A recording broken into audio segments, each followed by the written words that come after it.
One cannot experience it anymore by night.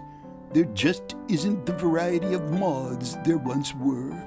Driving your car into a summer snowstorm, moths and insects flying in at the headlights.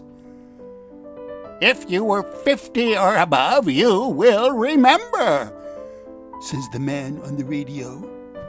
But I was born in 1975, says the presenter.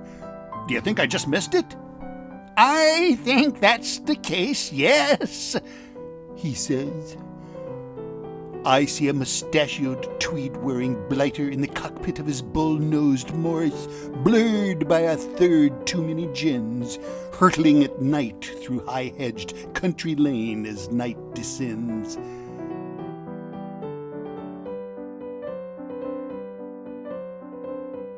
Midges, moths, mosquitoes, mesmerized by encroaching light, rising up to meet the bright intrusion, dancing toward the driving blight, as though confetti was thrown, raining down at the yellow beams. A persistent blizzard disorientates, dashing against the windscreen.